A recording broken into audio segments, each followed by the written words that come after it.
दोस्तों आजकल आपने ऐसी बहुत बातें सुनी होगी कि भाई आप कुछ भी कर लो, जो इंसान आपको छोड़ के जाने वाला होता है ना वो आपको छोड़ के जाएगा। आपका रिश्ता टूटना है तो वो टूटेगा ही टूटेगा, चाहे आप कुछ भी कर लो। तो इसका मतलब तो साफ साफ ये होता है ना कि जो छोड़ के जाता है उनके लिए आप और ये आपका रिश्ता बिल्कुल भी इंपॉर्टेंट नहीं है, एकदम फालतू है उनके लिए, इसीलिए तो वो जाएंगे। समझ लो। पर क्या ऐसा कुछ हो सकता है कि उस इंसान के लिए और आपके लिए, दोनों के लिए ये रिश्ता ही इतना इम्पोर्टेंट हो, फिर क्या वो छोड़ के जाएंगे? डेफिनेटली नहीं जाएंगे। एंड आप समाज में, दुनिया में देखते होंगे कि कई लोगों के रिलेशन इतने स्ट्रॉन्ग होते हैं, उनके रिलेशन की फाउंडेशन इतनी मजबूत होती है कि वो रिलेशनशिप दोनों के लिए इक्वली इतने इम्पोर्टेंट होते हैं कि दो में से एक भी उस रिश्ते को थोड़ा भी बिगाड़ना या खराब करना नहीं चाहेगा। तो अगर आप रिलेशनशिप में ना कुछ बहुत ही ज़्यादा बेसिक चीज़ें, बहुत ज़्यादा बेसिक लेकिन बहुत ज़्यादा इंपॉर्टेंट चीज़ों का ध्यान रखो ना, तो आपका रिलेशन भी वैसा स्ट्रॉन्ग बन सकता है। आपके रिलेशन की भी फाउंडेशन इतनी स्ट्रॉन्ग होगी तो कभी भी उस इंसान के लिए वो रिलेशन फालतू नहीं रहेगा। वो रिलेशन भी इम्पोर्टेंट रहेगा और आप भी उनके लिए हमेशा इम्पोर्टेंट रहेंगे। और उसे कहते हैं कभी ना टूटने वाला रिलेशन। तो देखते हैं कि ऐसे रिलेशन में हमें कौन सी चीज़ें हैं जो पहले से ही ध्यान में रखनी चाहिए। सबसे पहली जो चीज़ होती है ना दोस्तों, कि रिलेशन में आने के बाद हमारी लाइफ को हमें एकदम से चेंज नहीं कर देना चाहिए। अब बहुत सारे लोगों के साथ दिक्कत ये होती है कि जैसे उनका रिलेशन बनता है तो इस रिलेशन के कारण उनको ना बहुत अच्छा महसूस होने लगता है इस व्यक्ति के साथ। तो ज़्यादातर उनके एफर्ट, टाइम और एनर्जी जस्ट इस व्यक्ति के लिए हो जाती, बाकी सारी चीज़ों से ना वो चीज़ें एकदम कट ऑफ हो जाती है। इस प्रॉब्लम के बारे में मैंने अपने कई वीडियो में अलग अलग बार बताया है। क्यों? क्योंकि ये चीज़ बहुत ज़्यादा इम्पोर्टेंट होती है और कई लोगों से ये मिस्टेक होती है। अब एक गलती से ही आपके रिलेशन में बहुत सारी चीज़ें खराब होने लगती है। हाँ, यहाँ पर जिस तरह से आपको बहुत अच्छा लगता है ना, सामने वाले को भी डेफिनेटली आपसे बात करना, आपसे जुड़े रहना बहुत ही अच्छा लगता है। मैं आपको इन शॉर्ट में बताना ये चाहता हूँ कि देखो, रिलेशनशिप ही आपकी लाइफ नहीं है। बहुत सारे लोग ऐसे रिएक्ट करने लगते हैं कि उनकी लाइफ में वो पर्सन और उनका रिलेशन ही सबसे ज़्यादा मायने रखता है। वो सबसे ज़्यादा उसी के बारे में सोचता है, बाद में बची कुछ चीज़ों में इंटरेस्ट लेता है या उनके बारे में सोचता है। देखो, रिलेशन को ख़राब करने का ना इससे बढ़िया कोई तरीका नहीं हो सकता, क्योंकि यहाँ से ना आपकी लाइफ और आपका रिलेशन दोनों ही बुरी तरह से ख़राब होना शुरू हो जाएगा। इसका असर ना आपको अभी बिल्कुल भी नहीं दिखेगा। अभी तो बहुत अच्छी चीज़ें लगेगी, लेकिन ऐसा करने से आपके रिलेशन में इसके बुरे प्रभाव धीरे धीरे आपको देखने को मिल सकते हैं। तो हमेशा से अपनी लाइफ में जो चीज़ें वैल्यू रखती है वहाँ भी जितना ज़रूरी है उतना फोकस रखिए।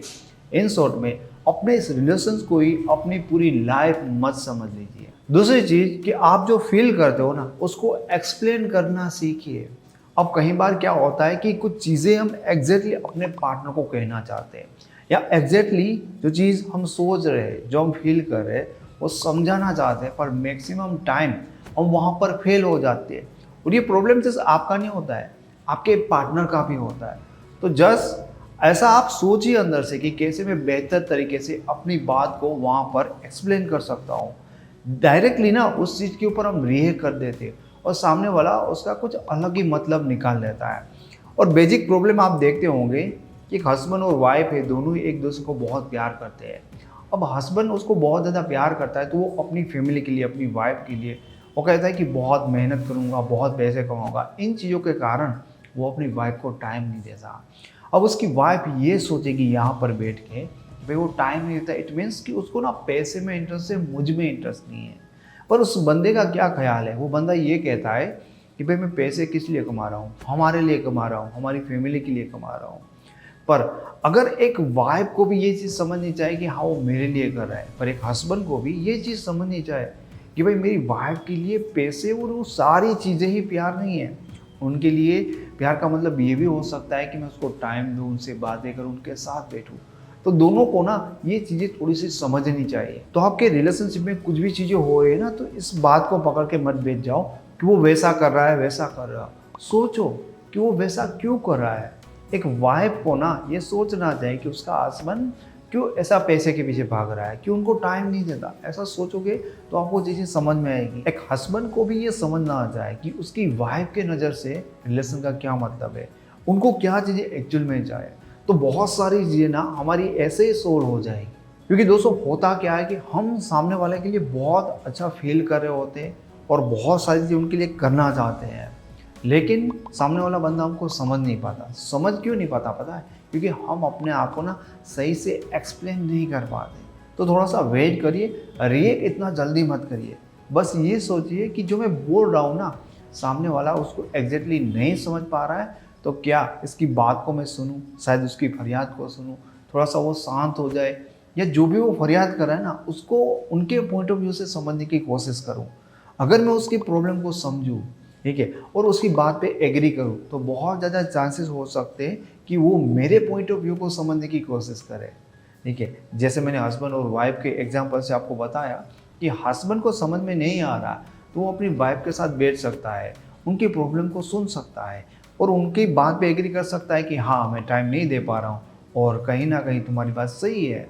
तो उसकी वाइफ को ये रियलाइज़ होने में देर नहीं लगेगी कि मेरा हस्बैंड जो पैसों के लिए बाहर रहता है वो किन के लिए कर रहा है, वो हमारे लिए तो कर रहा है। पर जब हम एक दूसरे की बात पे अड़ जाते हैं ना, तो एक दूसरे को समझ नहीं पाता। तो दो में से एक इंसान को पहल करनी होगी कि सामने वाले इंसान की पॉइंट ऑफ व्यू को समझे, तब सामने वाला भी आपके पॉइंट ऑफ व्यू को समझने के लिए एग्री हो जाता है। तीसरी चीज़, अगर आपने रिलेशन बनाया है तो भरोसा भी करिए। देखो क्या होता है ना कि जब आप किसी इंसान को बहुत ज़्यादा प्यार करते हो ना, तो उनके साथ साथ आपको उनके खोने का भी डर मिल ही जाता है। तो हमारे अंदर एक डर तो है कि कहीं पर वो है, क्या कर रहा होगा, ऐसा हो जाएगा, वैसा कर हो जाएगा। लेकिन ये डर आप जितना उस इंसान के सामने रिएक्ट करने लगोगे ना, वहाँ से आपके रिलेशन में धीरे धीरे धीरे प्रॉब्लम क्रिएट होना स्टार्ट हो जाएगी। स्टार्टिंग में आपको लगेगा भी नहीं, लेकिन हाँ उसके बाद आपके जो रिएक्शन होते हैं ना, वो सामने वाले इंसान को कहीं ना कहीं इरिटेट करने लगते हैं। यार उस इंसान ने तुम्हारे साथ रिलेशन बनाया है तो ऐसा क्यों सोचना चाहे कि उसे कोई और मिल जाएगा, ऐसा होगा वैसा होगा। उस इंसान को तुम्हें ना बहुत सारी चीज़ें पसंद होगी, इसलिए तो उसने तुम्हारे साथ रिलेशन बनाया। तो ऐसे कोई बात ही नहीं है बार बार हमें उनको ये जताना कि कहाँ पर हो, क्या हो। स्क्रीनशॉट पे चलिए मुझे सेंड करो। अगर ये चीज़ें करो ना तो इससे रिलेशन के ऊपर बहुत बुरे इफेक्ट होते हैं। जैसे हमने उनको ऑनलाइन देख लिया, हमारे माइंड में ऐसी बात आती है कि कुछ ऐसा होगा, कुछ ऐसा हो सकता है ना कि हम जो सोच रहे हो वो सब कुछ फालतू और वाकई में वैसा कुछ ना हो। पर अगर ऐसा नहीं है और बार बार जब हम उस इंसान के सामने ऐसा रिएक्ट करने लगते हैं, तो सोचो सामने वाले इंसान के ऊपर इन चीज़ों का कितना बुरा असर पड़ेगा। वो आपके बारे में क्या सोचेगा, आपके ट्रस्ट के बारे में क्या सोचेगा। तो एक रिलेशन के लिए बहुत इंपॉर्टेंट होता है ट्रस्ट। और हाँ, उस इंसान को आपने पसंद किया है, उस इंसान को आपने प्यार किया है, तो ट्रस्ट भी हमें करना चाहिए। चौथी चीज़ कि फ्रेंडशिप इज़ एवरीथिंग। देखो एक अच्छे रिलेशनशिप में ना फ्रेंडशिप का होना बहुत बहुत ज़्यादा ज़रूरी है। और आप देखते होंगे कि कई अच्छे रिलेशन पहले फ्रेंडशिप से स्टार्ट होते हैं, क्योंकि आप ऑब्जर्व करोगे तो आपको पता चलेगा कि जब रिलेशनशिप में बहुत ज़्यादा फाइट होने लगती है और रिलेशनशिप में जब लोग बहुत ज़्यादा परेशान हो जाते हैं एक दूसरे से, तब ना वो वापस से अपने दोस्तों के साथ टाइम स्पेंड करना ज़रूरी समझते हैं। क्योंकि वही एक माहौल है जहाँ पर उस टाइम पे वो कंफर्ट या थोड़े से रिलैक्स फील करते हैं। अब बहुत सारे लोग क्या होता है कि रिलेशनशिप में ना फ्रेंडशिप को बिल्कुल भी आने नहीं देते, तो बाद में बचता क्या है, इमोशन, प्यार, दर्द, मरने और मिटने की बात है। तो हमेशा से आपको इमोशन वाली बातें, इतनी गहराई वाली बातें नहीं करनी चाहिए। क्योंकि हाँ स्टार्टिंग पे या कुछ कुछ टाइम पे दोनों को ये चीज़ें अच्छी लगेगी, लेकिन हर टाइम पे वही चीज़ें होती जाएगी, तो ये भी चीज़ें कुछ ज़्यादा हो जाएगी। इसलिए रिलेशनशिप में ये फ्रेंडशिप का फ्लेवर है ना, वो होना ही चाहिए। क्योंकि देखो कभी कभी हंसी खुशी होनी चाहिए, कभी मजाक मस्ती होनी चाहिए। अब कोई इंसान है आपके साथ बैठा है, बात कर रहा है, वो इंजॉय नहीं कर पाएगा। ठीक है, हमेशा आप सीरियस रहते हो, वो मजाक नहीं कर पाएगा, आपके साथ हंस नहीं पाएगा। तो देखो दूसरी बार ना आपके साथ जुड़ने में उनका इतना एक्साइटमेंट नहीं होगा। पर जिनके साथ मजाक होती है, जिनके साथ मस्ती होती है, और आपकी लाइफ में भी ऐसे लोग होते हैं जिनके साथ बात करके ना मूड फ्रेश हो जाता है। क्यों? क्योंकि वहाँ पर फ्रेंडशिप है, वहाँ पर इंसान थोड़ा सा रिलैक्स फील कर पाता है। तो वो माहौल हर एक रिलेशनशिप में होना चाहिए, इसलिए फ्रेंडशिप रिलेशनशिप में बहुत ज़्यादा इम्पोर्टेंट है। पांचवी चीज़ कि कभी आपको अपने पार्टनर को स्पेशल फील करवाना भी बहुत ज़्यादा ज़रूरी होता है। अगर आप मेरे वीडियोस देखते हो ना, तो हमेशा मैं आपको कहता हूँ कि अपने पार्टनर को अपने सिर पे मत बिठाओ। और इससे ना बहुत सारे लोग कंफ्यूज भी होते हैं जब मैं ऐसी बातें करता हूँ कि हाँ, आपको कुछ ऐसी चीज़ें भी करनी चाहिए। देखो, ये दोनों चीज़ें भी ज़रूरी होती है। अब एक नॉर्मल रिलेशन है जहाँ पर कोई भी इश्यू नहीं है, तो आपको कभी कभी अपने पार्टनर को अपने इमोशन दिखाने चाहिए या उनको स्पेशल फील भी करवाना चाहिए। पर जो मैं जिस चीज़ के लिए मना करता हूँ वो चीज़ ये है कि जस्ट आपको यही नहीं करते रहना, इन चीज़ को बैलेंस में रखना है। इतना ज़्यादा नहीं करते रहना है कि फिर सामने वाले इंसान के लिए जो कुछ भी आप कर रहे हो ना, उसका इम्पोर्टेंट ही ना रहे, फिर उनके लिए ये सारी चीज़ें ना मामूली हो जाए। तो कभी कभी कुछ कुछ मौक़ों के ऊपर आपको उनको स्पेशल फील करवाना चाहिए, अपने तरीके से, अपने रिलेशन के हिसाब से। क्योंकि देखो, उस इंसान को ये कभी तो एहसास कराना पड़ेगा ना, कभी तो ये फील कराना पड़ेगा ना कि भाई वो इंसान आपके लिए कुछ मायने रखता है, वो आपकी लाइफ में, आपके रिलेशन में कितना इम्पोर्टेंट है। क्योंकि अगर उस इंसान को रिलेशनशिप में आप जस्ट इग्नोर ही करते हो, बिल्कुल भी उनकी वैल्यू, उनके इम्पोर्टेंस को नहीं दर्शाते, तो वो इंसान को ना इस रिलेशनशिप में क्या फील होगा कि सामने वाला इंसान मुझे क्या समझता है, कि सामने वाले इंसान के लिए मैं कुछ मायने रखता हूँ या नहीं रखता हूँ। लॉन्ग टर्म में अगर कभी भी आप उनको स्पेशल फील नहीं करवाते हो, तो एक टाइम के बाद जैसे रिलेशनशिप से लोग गिव अप कर देते हैं।